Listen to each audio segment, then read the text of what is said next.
on a tinny with the sun on our face, chasing that feeling all over the place. From the jetty to the ramp, we're the kings of the tide, with a beer in our hand and nowhere to hide. It's Terminal Banter, the fishing show. It's Terminal Banter, the fishing show.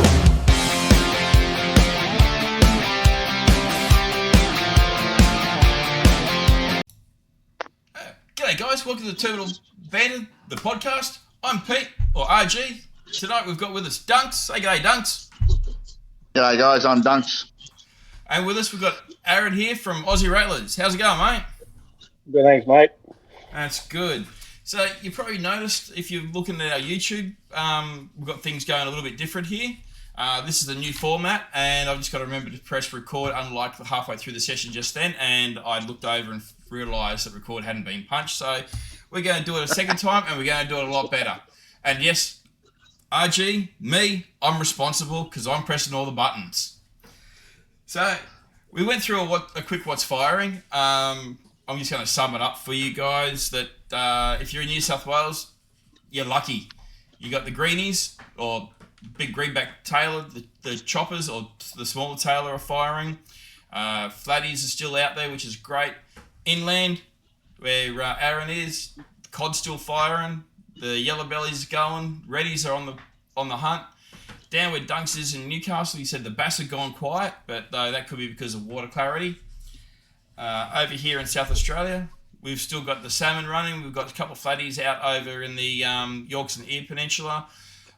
Big tuna off of KI. We've got them also off of Port MacDonald and out that way down off the coast of the southern coast there. Glenelg River, we've got the EP firing, or estuary perch, and the mullet run still going, with a few dewies being caught following the mullet run through the city, or around the city beaches at the moment.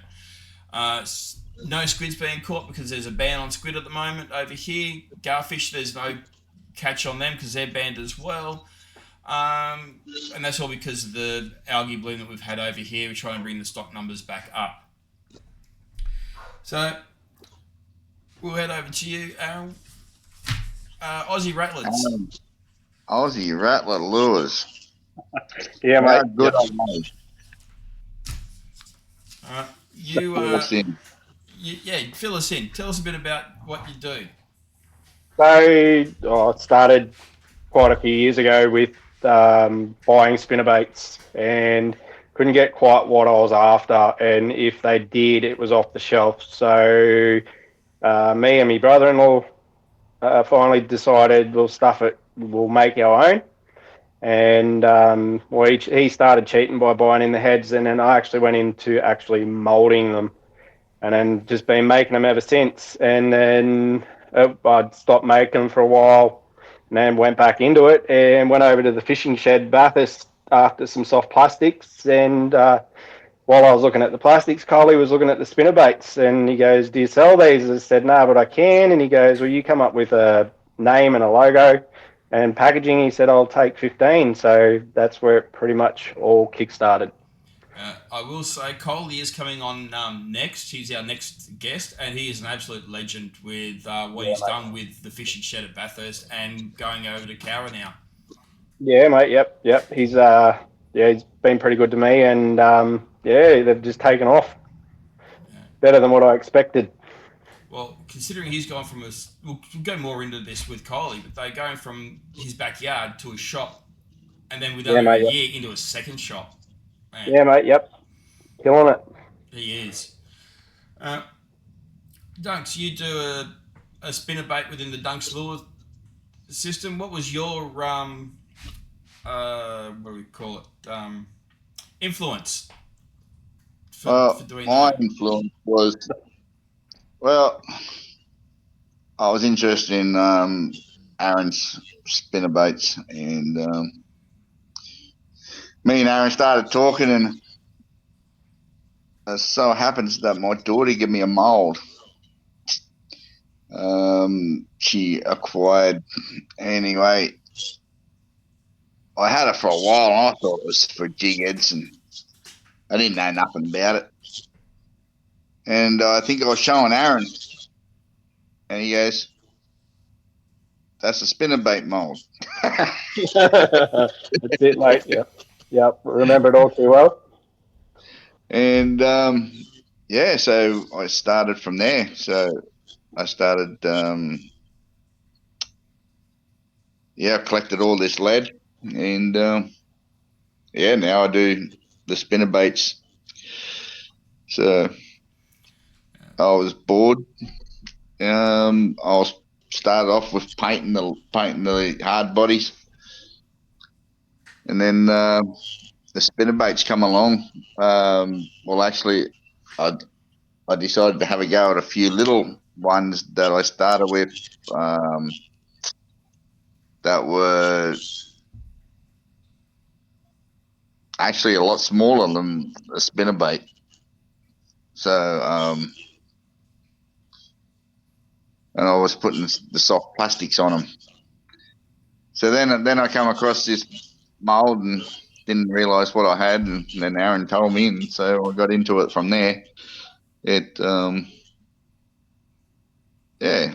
So I haven't, yeah. I tried the first one and it caught several fish, so I thought I'll keep going. Well, I'm lucky enough to have a couple of Dunkz lures in the spinnerbaits and also in the hard bodies, and I reckon they're actually fantastic. When I set up a pop-up shop type thing at the Carp Frenzy at Barmera earlier this year, I had a lot of people take a lot of interest, and I actually had one guy get there and buy it from us. So they're being used not just by me, but others here in South Australia as well. People have taken a lot of fancy to them. I just think the day that we had, it was a miserable wet day. Not many people had turned out to do the Carp Frenzy, so we didn't get as many sales as we were hoping to with Lovell rigs, but it took a lot of interest. So it's the bigger ones that you've sent up for us to have a look at and to play at, and they look really good as well. His backing cards, like yours, Aaron, are really good quality. Yep. I like your logo, I really do. That was just Chat GPT, and just playing with a name that I'd come up with, and just come up with that, and I'm like, well, suits it. Yeah, but that's really good. And Dunkz, did your logo was an AI logo as well, or just a? No, it was I was searching the internet and looking for a logo. Like I come up with the Dunkz lures, but the background for the Dunkz lures, I just picked it up off the internet. They both represent both you guys really well. Yeah, mate. And the photos that are on the bottom, each photo I've taken and throughout as the lures come out, they'll progressively change with new photos that I've taken, and it's all our Central West pretty much. Yeah, well, hey, that's where the good yellows are. That's where the good some of the good cod are. Like everything, you guys are going to agree to this. When you start something new, the first couple are a little bit, how's your father looking type thing. Yep. Like when I first did the slide rig, because I don't build lures, I'd like to learn one day. It's just something I don't have the space to do at the moment. But though, with my slide rig, the very first time I made that, you look at it now and this looks like an absolute abomination. But did it work? Yeah, it did. Yeah. Should it have worked? Probably not. But it comes down to something we spoke about when someone, me, forgot to press record, is confidence in your gear. So it's not just the confidence in your gear, but it's also the confidence within being able to get there and look at something and go, how can I adjust this to not just please the other fishers, but make it so it's actually going to please me as a fisher. Yeah. And I'm not going to make this to Joe Blow's desires right now. I'm going to make it to my desires, and once I'm happy with it, then I'm going to put it out to others. Is that how you guys run as well? It's get it. Yeah, mate, definitely. The amount of times I've taken out a handful of spinnerbaits, different colours, watching fishers' reactions to them, and then going home, modifying, and then getting back into it again and making adjustments. And until I start catching or notice that the fish are highly active to it, then I start to look at releasing it. Okay. And trying different things that people don't normally want to run. Go bust out of that confidence zone a little bit. Yeah. To try something new. So with me, it was different because, you know, I had to find something to do while I was after my surgery. So I chose to paint fishing lures. So I started with hand painted with a paintbrush. Crikey, were they bad. Now I look back on them. But you got to start somewhere. So then I just on that, the very first lure you sent me, I think there's 3 of them there. There's one, they look like 2 green ones, and there's a purple coloured one that looks like you probably hand painted. And I get more reaction with those than a diver double clutch. I don't know if it's because it's a matte colour, but man, they have to be pretty to catch a fish. But that's it. When I first started, so I didn't try the lures. I just sent them out, give them away for free. So. Over time, like I've noticed that with Lovell rigs as a rig builder, that a lot of rigs aren't being pre-made rigs aren't being brought anymore because a lot of people are getting more and more physical with their fishing, as we were speaking about before. And so Lovell rigs, we have our Outfox brand, which is Danny's. We also have Parenti, which is our premier brand. And we also have our Underground tackle and H by H. Now, H by H is our terminal tackle, and our Underground is our lures only brand. So what we're doing with our lures only, even though there's lures under Outfox, is we're actually getting our own Chatterbaits in. We call them Clatterbaits. We import the heads. The tails, however, are Australian. We get them from Hobiesoft Plastics, or Hobiesoft Baits. G'day, Boris, if you're listening. Love your stuff. But one thing I've noticed that even with, like you said, testing, I went out today to West Lakes, which is a saltwater lake here in Adelaide, and I tested every single one of those that we got in. Even though it's in salt water, it was the clearest water I had access to, and it's the closest body of water that was really good for visualization. But this little one here actually had a hit. And that's a little chatterbait had a hit in the salt lake. So Danny's got some nice pink ones that she's got. I can't wait to get over there with those and see how they go for flathead, to be honest. Yeah, I like the pink.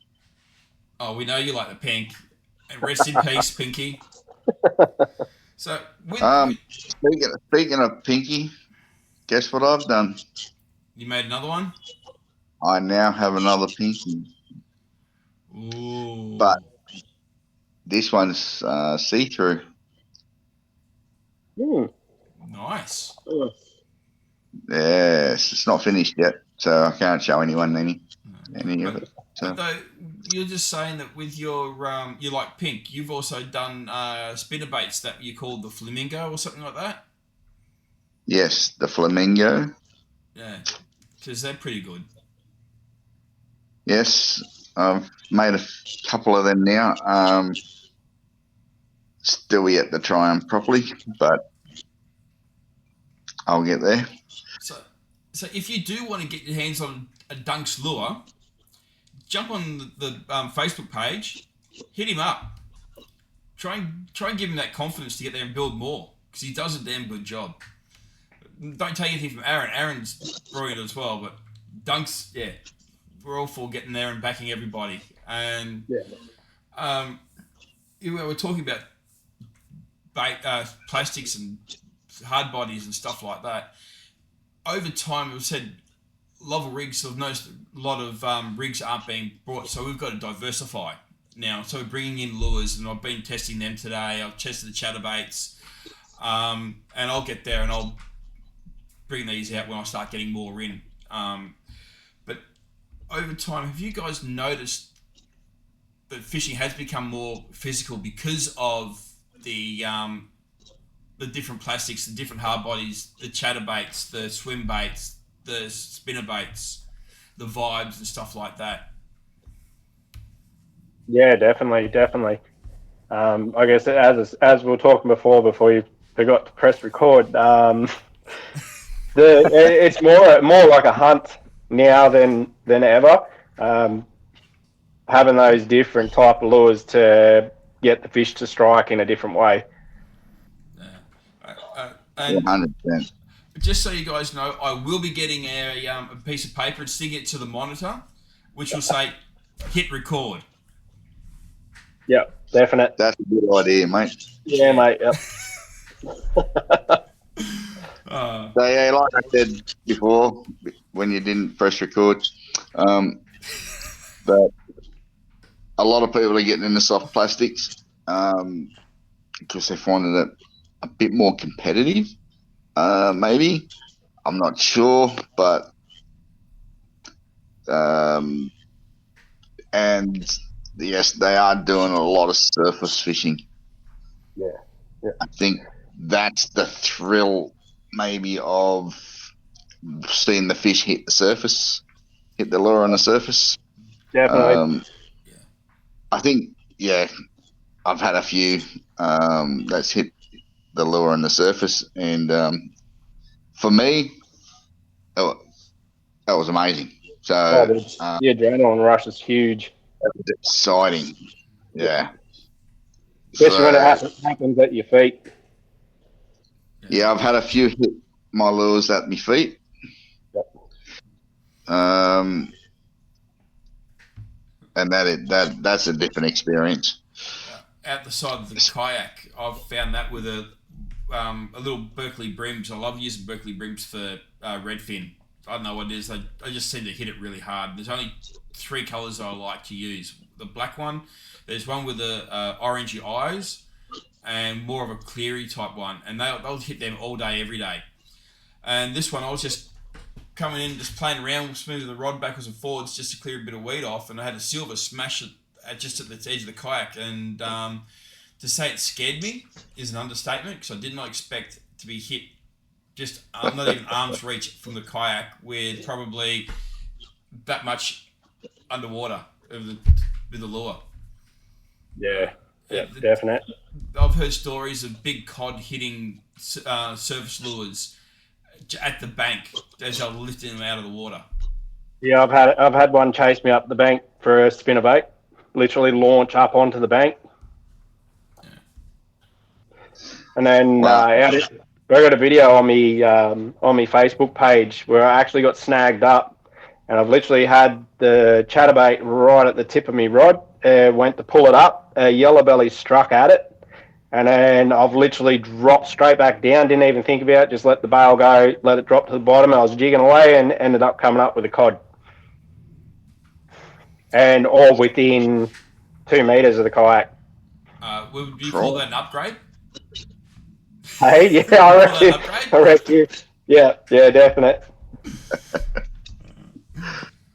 So, with our diversification of fishing here in Australia, we won't talk about the salt. We'll talk more on the fresh, because that's your forte there, Aaron. Yep. We've got our native species, which is our yellowbelly, our Murray cod. For those who don't know yellowbelly, callop, same critter. We've got our trout cod, silver perch. Then to throw into that, we have our redfin, which is also known as the freshwater whiting, because they've got such a really good Beautiful eating. We've got our rainbow trout, we've got our brown trout, brook trout, and also salmon that you'll catch at different places in Tassie, I do believe. We're also getting to start to see a few tiger trout being caught too. Ooh. Yeah. I haven't heard of that one. Yeah, there was a cracking tiger trout caught out at Lake Wallace at Wallerawang. Okay. I'm like, wow, I've never seen one. A couple of dams up in the Snowies actually have tiger trout in them. I've never heard of them until tonight. Yeah, they're quite a bit more aggressive too. Okay. I've never caught one, but definitely seen them. Yeah, I've seen them. But yeah, as the same. I didn't even know they existed until I did. You know, that was probably only 3 or 4 weeks ago, maybe 6. Yeah. But with having that great wide variety of freshwater fish, it doesn't just leave us to just spinnerbait rod or spinner rods and bait casts. We've got the flies as well, and that just opens up everything, because I've heard of people catching reddies on flies, callop on flies. I know that people have tried to target cod on flies. I don't know how successful they've been. Trout for sure. So it's not just the flies. It's not just we're not just locked into one type of fishing. It's not you've got versatility. Yeah, and to be in a country to have that is lucky. You don't get it in a lot of places. You look at the American YouTubes, it's bass. Yeah. They might get the odd pike or northern pike or whatever they call Bluegill. There you go, bluegill. Walleye. Yeah, but then they're not as heavily No. YouTubed. And then you got their peacock bass, which is an invasive species. And so, but over here, we just got that massive, from everything from freshwater barra through to trout, to the big smashing cod, to the mudmarlin and carp. One of the most invasive pest species we've ever come across in this. I don't know if you can compare it to the rabbit, the deer, even, right? I'd say with the carp, they outdo all them. They're everywhere. And they're called mudmarlin for a reason. You get a solid one on that. I've actually had them pull my rod into the water. Yep. I've hit that hard and that fast, and with such a great force on them. My daughters, when they were young, she caught my youngest one caught a carp that she couldn't even hold up. It was pretty much from her chest down in length, and I had to sit behind her to hold it so she'd get a photo of it. And people say carp, what a bad fish, and we spoke about it last week with Matt from Tackle. Tips and Tackle there, about how they're great for kids to learn on. Right, brilliant for the kids. You don't need much to catch them. No, but on saying that, we've seen carp caught on fly. We've seen carp caught on plastic vibes, surface lures. I've also said it before that carp will eat themselves. So have you noticed that the aggressive change in carp is kind of like moving along with the other species of fish with the aggressiveness towards the lures? Yep, definitely. Quite a few number of times now I've gone out, and the amount of carp that will follow my spinnerbait, and where before you throw a spinnerbait at them and they take off 100 mile an hour, but now you actually bring it in, you think you got a cod following, and it's a big carp. Do you think that's because of the food sources are changing? Are they becoming more territorial? Well, I reckon they're adapting to what their environment is, and also food depletion. Out on the Barwon, like we hardly had any shrimp. Like, you're lucky to have 10 in the bottom of your trap, and they're only little tiny fellas, not actually big decent shrimp for chasing cod. It's just not there anymore. Dunkz, what are you haven't got yourself a carp yet, but with all the stories you've been hearing about carp, what's your thoughts on how they're attacking things now? Well, like Aaron said, there's not enough food for them. There's too many of them, so they're fighting for a feed. So they're now going towards whatever moves. Yeah. I You know know. here in South Australia in March every year, the first weekend of March, the last 2 years it's been last weekend of February because the first weekend's been a public holiday in March. They have a big carp fishing competition down in up in Barmera, and it's a way to get money into the town. So carp is an invasive species. It's great for, I spoke about last week, great for the tomato plants. It's great for the kids to learn to fish. It's great for strip baits for freshwater and saltwater, well, mainly your saltwater fish, and your sharks and stuff like that. Crab bait, cray bait, and bringing money into towns. There's a town out west, out around Cobo, I can't remember, they have a big carp fishing competition as well. Yeah, we got quite a number of carp comps around the Central West, and like quite a few of them are thanks to Coley and Belinda over there. But yeah, we've got quite a few places that are actually holding carp musters now. Yeah, Coley has got putting on Facebook a fair bit about talking about carp and that. So, well, we were lucky enough for Coley to actually cook one on the bar, and I'd tried one previously. Like, they're not a bad fish to eat once you get. It's just getting past that fact that they stink and that there is so many better eating fish, but they're not a bad tasting fish if you prep them right. I said this last month that I think it's Coorong Seafood. They net carp in Lake Albert and they sell it to some of the restaurants here. But they said there's a special way to do it, so to kill them so that they don't stress out and put the smell through the fish. So yeah, definitely. Yeah, just got to keep them calm. Yeah. Not actually let them thrash.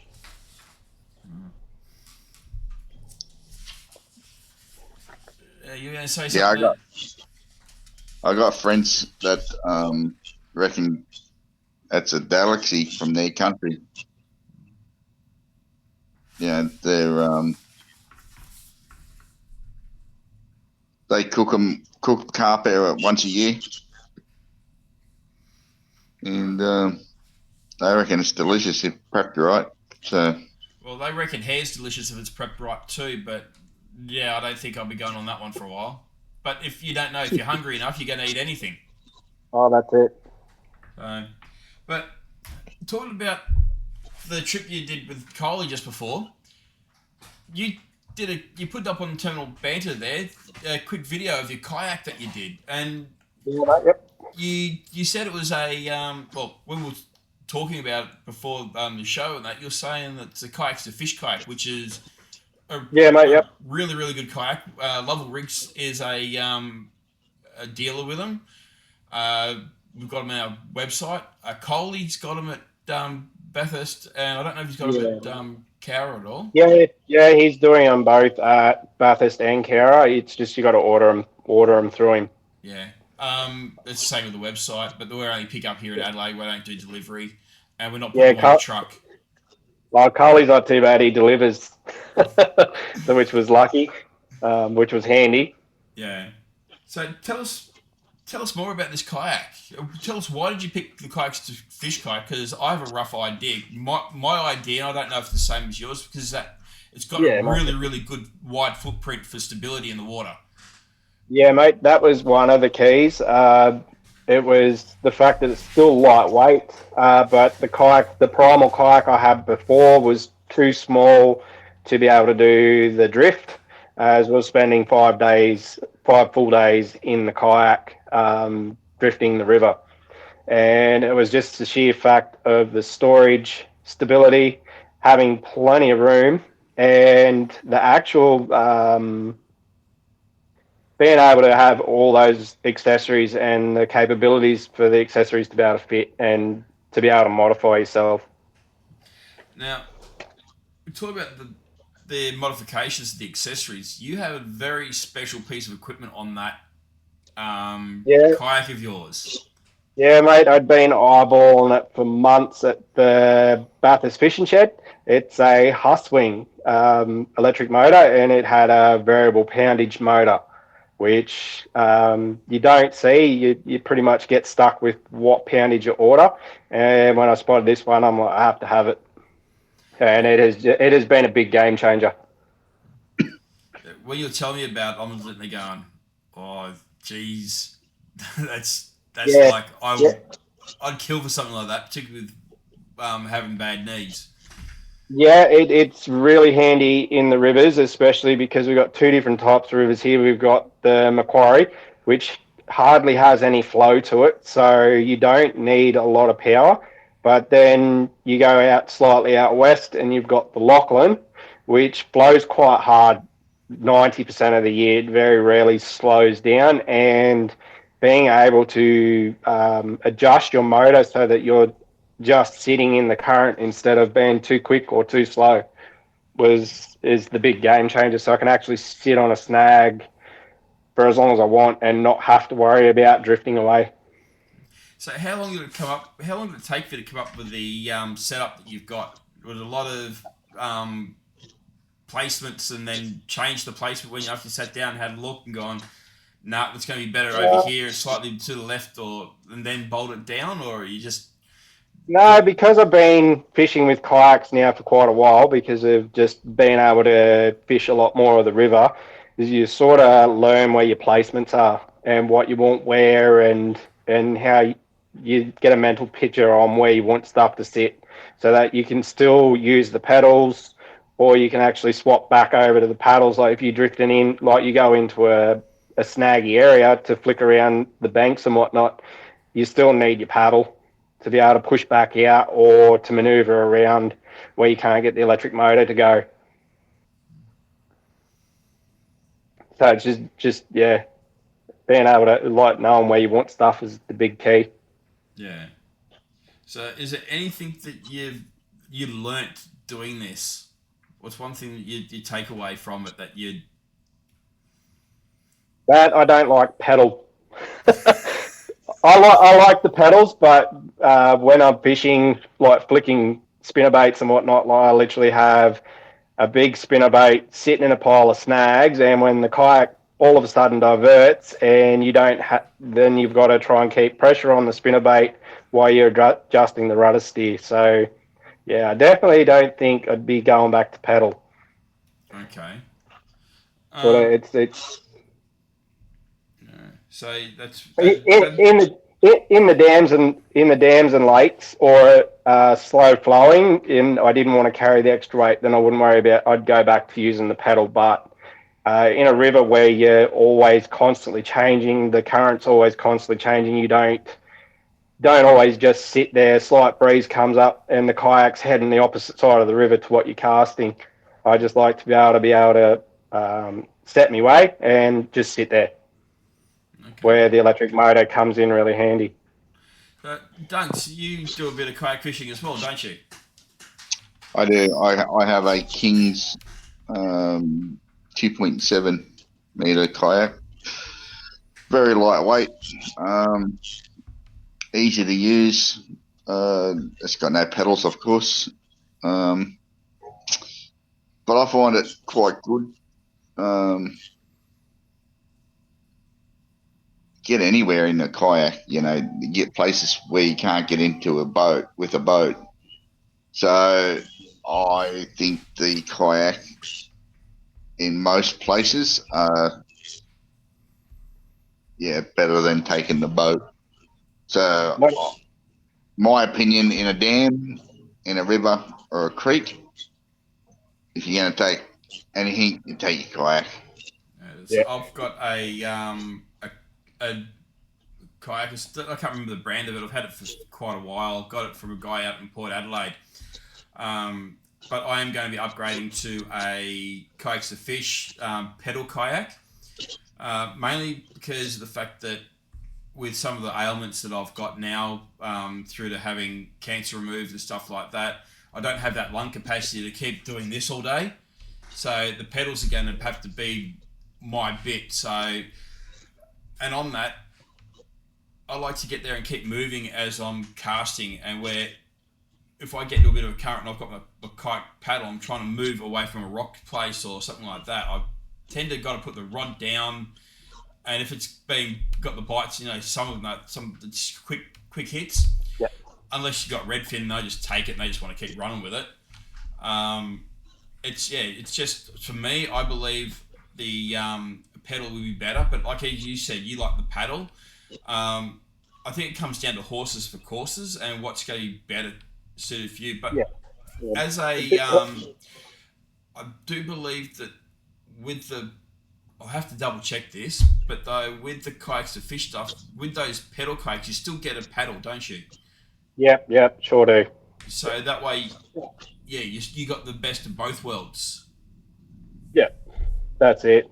But I guess it all comes down to where you're fishing too. Yeah. So as I said, like if I was in a dam or a lake, I'd use the paddle, but in a river, hell no. Yeah. The electric motor just makes it a lot easier to be able to guide, because it no longer steering with my hand, I'm steering with my feet. I think Dunkz, you hit the nail on the head before. There's a lot of places you can get there and take the kayak that you can't take the boat. And some of those places are like sand flats and things like that for if you want to throw a surface lure for whiting. But you've got a bit of a problem there with a little cute cuddly thing called a bull shark that likes to follow kayaks. You don't worry about a bull shark. That's so cute and cuddly.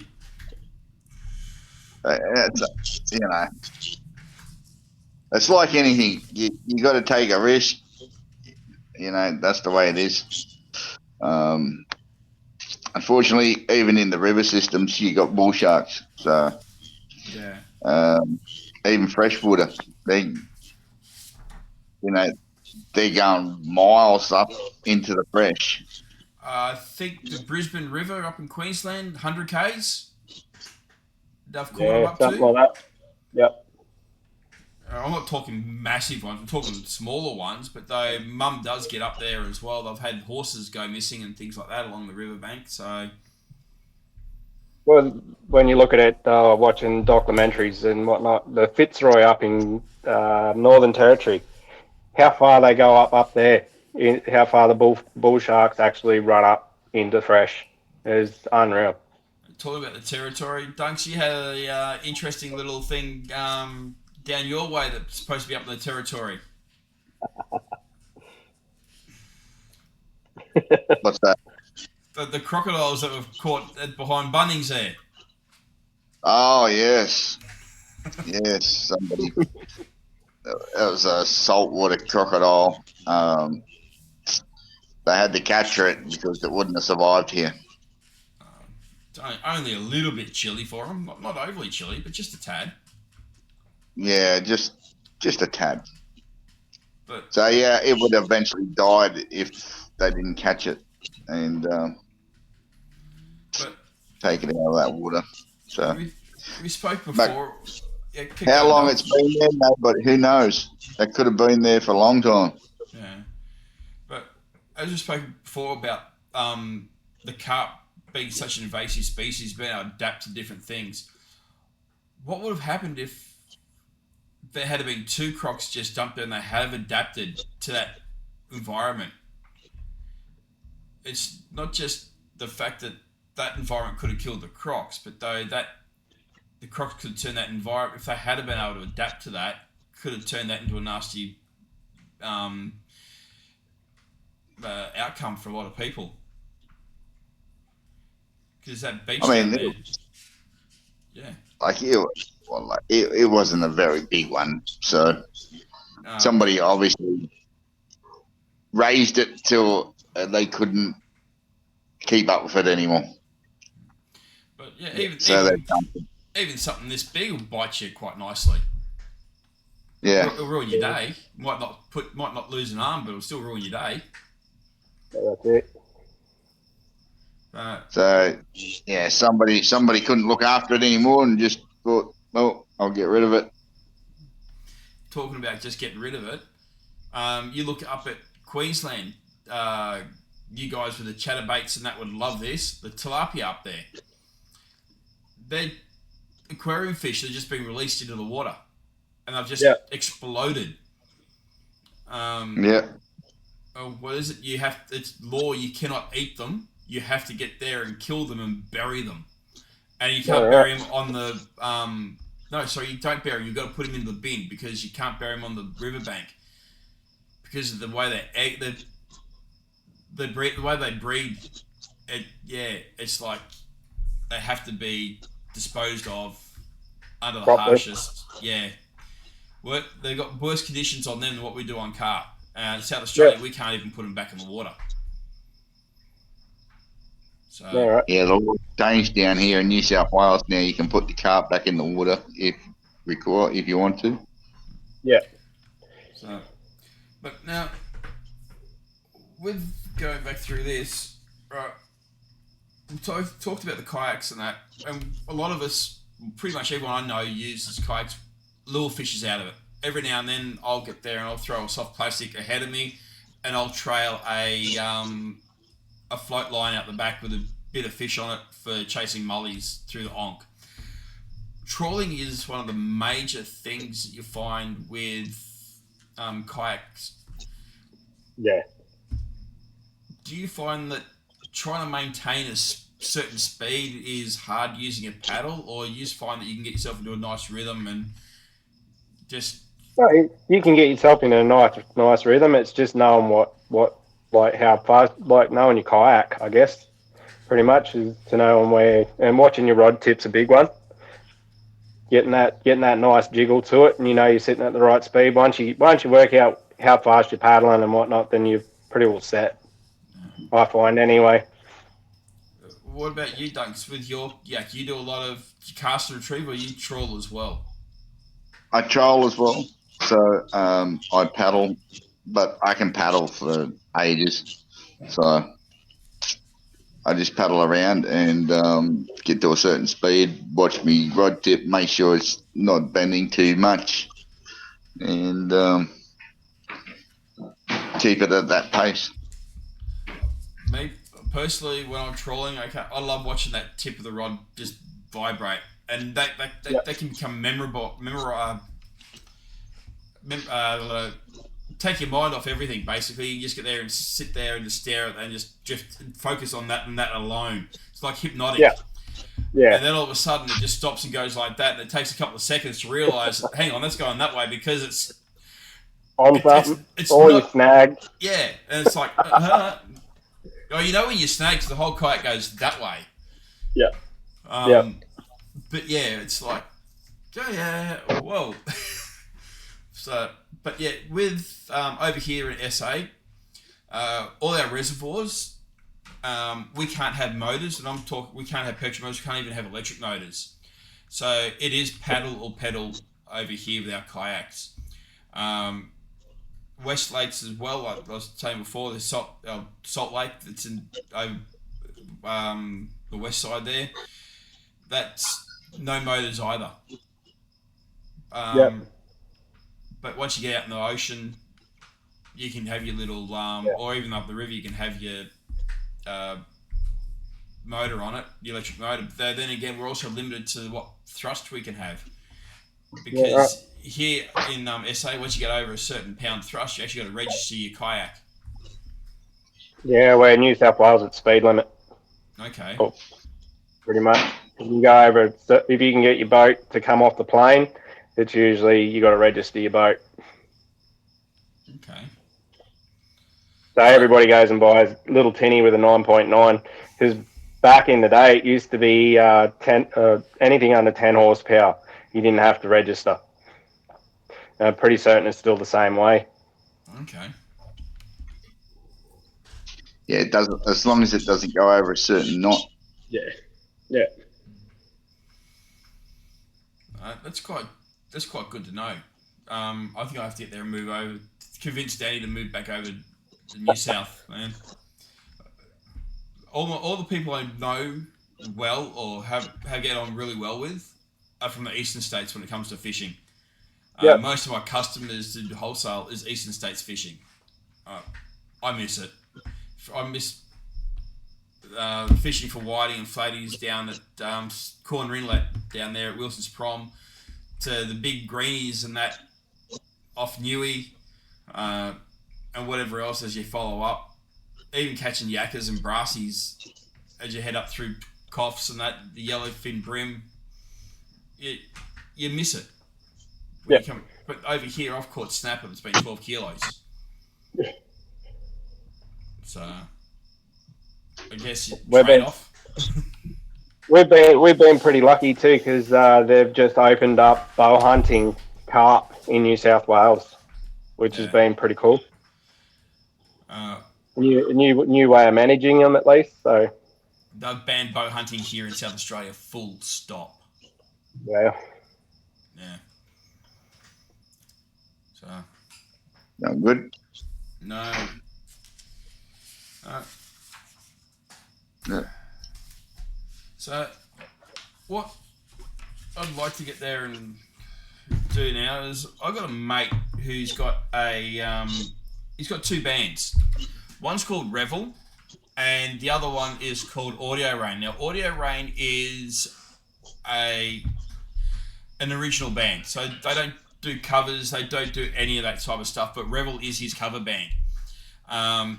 If you get there and you go onto Spotify, look up Audio Rain, and that's REIGN. Great music. If you like that rock metal-y type rough stuff, it's worthwhile getting on. For those who are listening here in South Australia, the Revel at the moment, Revel's got 2 gigs coming up very soon. So we're in June now. This will be released in July. So August 1, Revel at Renmark, and August 29, Audio Rain at Rock Is Not Dead Festival in Victoria. So they're the 2 that are coming up.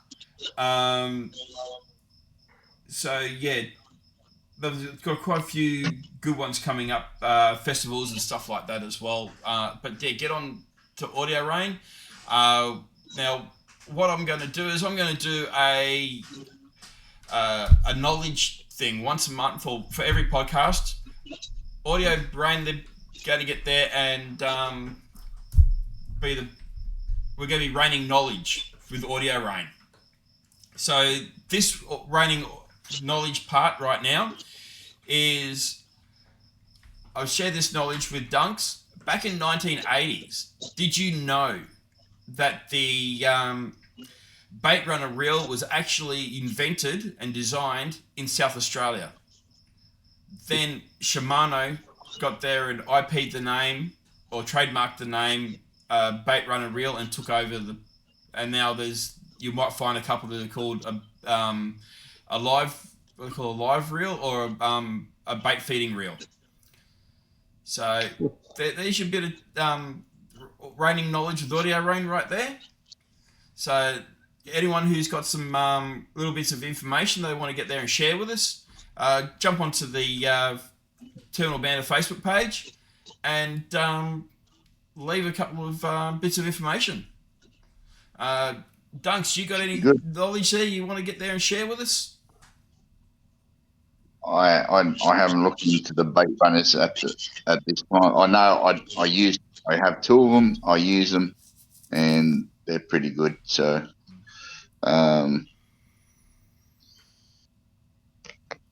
but that's all I've got into them at the minute.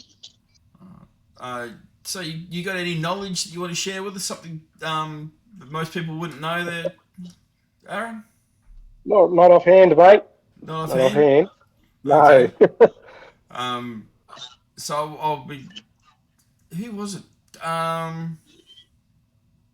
Yeah, I got told something else the other week. It was quite interesting. I can't remember it now. But for those who want to know, Shimano and Penn and that, they don't own. They didn't invent the bait runner. They may have perfected it, but it's actually an Australian design and in South Australia, where Alvey is Queensland, and I'm going to find out a bit of information on Alvey for next raining knowledge with Audio Rain on the next podcast. So, one thing I've noticed that a lot of people are using fishing to combat mental health. Yeah, and we spoke about how fishing has become a little bit more physical, like in the more the hunting side of things now. You're covering more ground with lures. You got people chasing the next influencer status on YouTube, TikTok, and all that. But would you also say that fishing is becoming more physical is also great for the mental health? Because we've got our bait fishers who like to gather on the beach and chin wag about stuff. Yep. People who like to fish in the boat, jigging and that, group come together in groups and we talk about things. But those who get there and they solo fish in the kayak, being the physical there, being the physical with casting lures and stuff like that. Do you reckon? Would you say that is a bonus for the for mental health? Just that extra exercise. Yeah, definitely. Yeah, I agree. So I find me dealing with mental issues, have for quite a while. When I go fishing, it's the only place I can actually go and I actually switch off everything and just think about how I'm going to catch that fish, whether it be with bait or lure, whatever. It's just you switch completely, let your brain switch off and just focus on actually hooking up. yeah, And even at the end of the day, if you haven't caught anything, you still had that time to let your brain just switch off. if you can get the switch off. Mine switches off to anything else but fishing when I'm in that point. Yeah.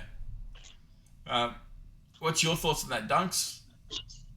My thoughts, yeah, I agree. Once I'm out fishing, I'm fishing. I'm not thinking about what's going wrong and what's not going right. I'm out there thinking I'm going to catch a fish. So it's good for the mental health because it takes the mind off things. Yeah. Well, when I do when I go fishing a fair bit, I take the wife with me because she loves her fishing as well. And I've got this kind of bad habit. I'll sit there, put my feet, take my shoes and socks off, and do what they call grounding, which is just, I don't know why they call it grounding. I just put bare feet on cold soil. It just feels great. And I'll sit there, I'll watch my rods and I'll watch my partner's rods as well. I won't think of anything else. I won't hear what she's saying, but I'll notice her rod twitch. And it's like, get it! I think that's with any fisher. But at the same time, it's great that we can go fishing and I can go cut off some space and she'll go 100 metres up the bank if she needs to, or 50 metres or 10 metres away, and she's not coming back asking for help to do things. And that's why she runs her own side of the Lovell Rigs with her brand of Outfox Fishing. She's got her lures coming in. She ties most of her rigs on that as well. So it's great. I don't have to worry about her when I go fishing. It's just that my tunnel vision is, it doesn't matter if it's my rods, my wife's rods, or if it's a guy's fishing 3-4 metres up from us. You always seem to be in tune. You zone out of everything and you're just in tune with that. And it's just incredible how relaxing and how just that zoning out from every day. I think you look at the guys up the road, up from you, thinking, is he getting a bite? Should I be up there? There is that, yeah. Or you get there and you go, you throw the slide bit of burley out on a burley spring or something like that, and they're watching you bring it in, and you just, this just feels so good. They go home empty-handed, and you go home with a bucket load of whatever. It's fine with me. Even not catching anything, just being there is just great. But at the same, I love being out there. I've been in the same boat, not got nothing, and they're pulling fish in left, right, and centre. Yeah. Using same bait, same everything. I've been on fishing charters where I'm the only one who's caught, and 12 other people have got nothing. Mind you, it was only one little dart fish or whatever it was, but it doesn't matter. You could be on a charter, you could be by the riverbank, you could be using your lures, my rigs, Dunkz lures, double clutches, whatever, and unless you got confidence in your gear and you're confident with what you're doing, you tend not to. That's when you tend to get there and fire. Yeah. And I don't know. You got all these chemicals and stuff like that in the brain that sets off all the good points and the bad points and all that type of thing. And catching fish, that's the pleasure thing. That's the dopamine. That's the fire. That's the bang. And yeah, once that's firing and you've caught 2, 3, 4 carp, and the person next to you is sitting there going, I'm using your rig, I'm using your bait, what am I doing wrong? And it's just confidence in what you're doing. And changing how you fish. If I'm in a spot and there's no wind at all, I'll have my line just with a little bit of belly in it, off a bank, because then it just takes that pressure away. And for you get a timid fish, you have that, you're going to get more that way. So you have your confidence in being able to watch what that line's doing. Yeah. And just the focus on those things for mental health, it's just amazing. I know I struggle with it at times. We all do. Men, as I explained to Danny the other day, the amount of stuff that goes through my head. And she ended up saying, stop telling me, because it's just too much. Yeah. So, Dunkz, have you noticed over the years that the more you think about, it's gotten more and more and more? That just plays on you? Yeah, it does. Yeah. Plays on mind games with your own head. So when you had your ankle surgery, you had all that time off work. Did you find that was a really tough time for you when you're just in that process? I did. I couldn't do nothing. I couldn't go anywhere. And that's why I got into painting lures, because I just couldn't do nothing. And I thought, well, I just sit in the room and paint lures. So that's how I got around that. So, but it was doing me head in. It wasn't good for me mental health because I felt useless. But now I got through it, so yeah, it's good that you did. What about you, Aaron? What's something that you've got there and gone, well, this has got me, but I've managed to get over it and use something in the way of fishing to get you there? A big one is with me father at the moment, having so many strokes, and now I had to put him in a home. I was caretaker for him for about 3 months, and there were days where I just had to say, I need a break and take off out fishing, whether it be with a mate or by myself, didn't matter. It was just sort of a coping mechanism to be able to let my brain just clear while dealing with the stresses at home. With myself, 3 years, nearly 4 years ago, I come down with a mystery illness. I was in hospital for 14 days. 9 of those days are missing from my life. I've got no idea what happened. No one knows what it was. I had full body scan. They found cancer in my lung, just a little spot of cancer. They cut me open, pulled that out, But in the meantime, I lost the job I had because of being sick. When I came out of hospital, I was on a walking stick as well. I went in without one, come out with one. Then I had the knee replacement last year, and I have a knee replacement again this year. And I've applied for jobs to only be told that I'm medical liability because, this job's on this floor, and if there's a fire, you can't use the elevator. We're not going... It's a safety hazard. And it's like, well, what do you do?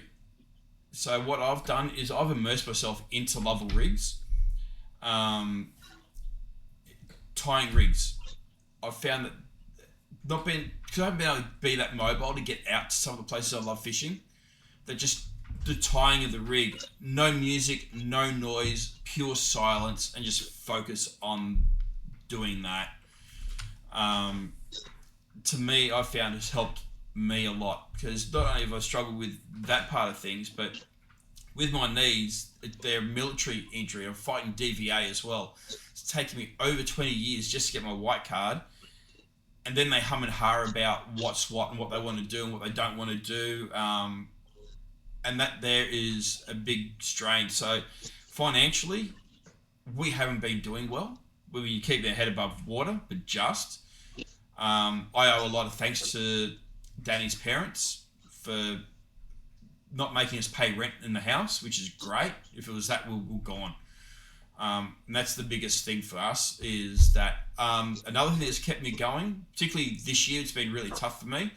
My friendship with Dunkz, just get there and giving each other a bit of a banter every now and then has kept me going quite well. And this podcast, putting this podcast together with Dunkz, okay, this is podcast 3.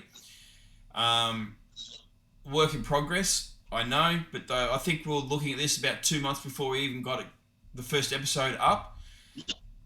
And doing things with your mates like this has been really good for me as well, and the people I've got to meet. So fishing for me, and I know a lot of other people out there, fishing is it's not just a sport, it's a lifesaver. Yeah, definite. I agree. But yeah, let's get on something a bit more pleasurable. So what's next for Aussie Rattlers? What's the next big step? So we've got a new winter range coming out, which is quite a lot bigger than what I'm running at the moment. And then also releasing 3 smaller sizes to target your smaller predatory fish. Okay, so something like the tiger trout? Yeah, yep, trout, redfin, and yellowbelly and bass.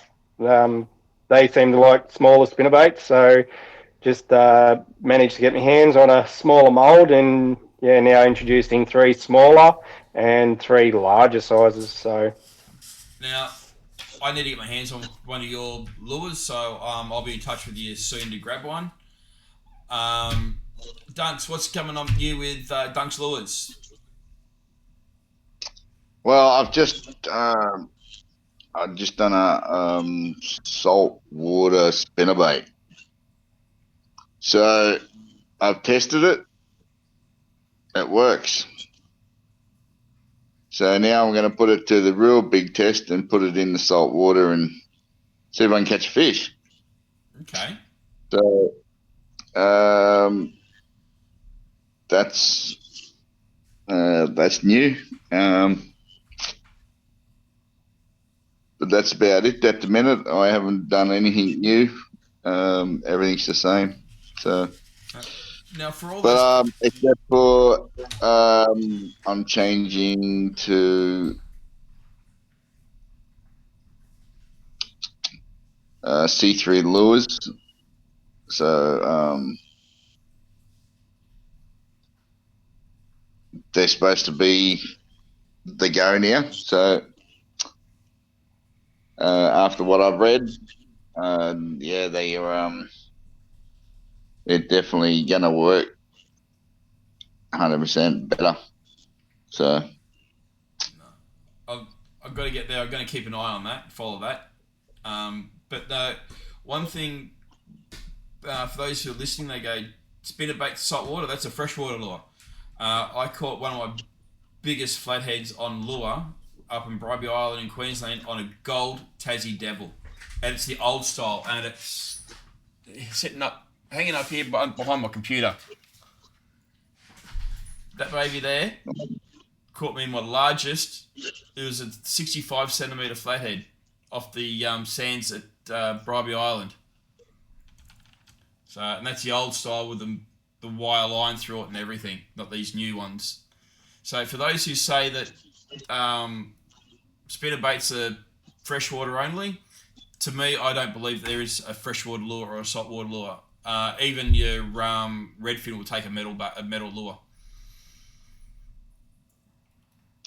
Well, hopefully I can catch something with it this weekend. I'm going to try it. So, well, you got see if it works. I know it works. I know it spins. I know it vibrates, and it shines. So I can't see why I wouldn't catch a fish. Well, you got 1 in 5 chances of this happening. 1, you catch nothing. 2, you catch a fish. 3, you catch your hand. 4, you catch a stick. Or 5, you catch the your shirt or the boat or whatever's around you. Maybe a tree. Yeah, just don't do it. Well, just don't lose it like pinky. I've caught a lot of trees over the couple of years. I don't think there's one person who can actually put their hand up and say they've never caught a stick. Caught many. I've caught tons. Are you getting the hurry up because we've got stuff on? Yeah, kinda. Okay.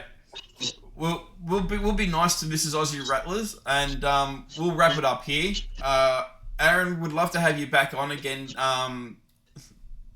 like sooner than later. But we'll try and fit you in either later in the year or kick back next year as well. Yeah, mate.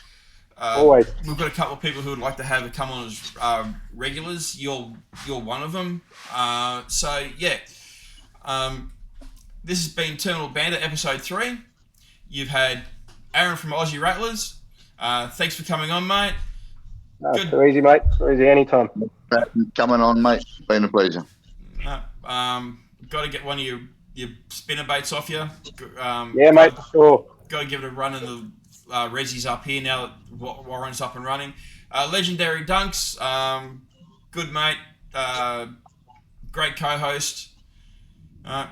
Episode 3, I reckon this one's done better, even though I forgot to press the record at the start. And me, R.G, and the reason why R.G, that rig guy, is I was helping out a kids event. The mother came up to me and said, "Oh, you're that rig guy, aren't you? My husband wants to speak to you." Okay. There you go. There's my YouTube channel, that rig guy. And I've just kept that the whole way through. Yep. So. Yep. Very good. A little bit of useless information about me. Why RG when my name's Pete? Well, that's why. All right, guys. Thanks, and we'll get there and catch up again soon. Till then, guys, get out, get amongst it, and take care. Later. Bye, guys. Be safe and be kind. That's it. All right, legends, lines are in for the day. Sun's getting low, time to make the run back. From our tinny on the tide to yours, catch ya on the next episode of Terminal Banter.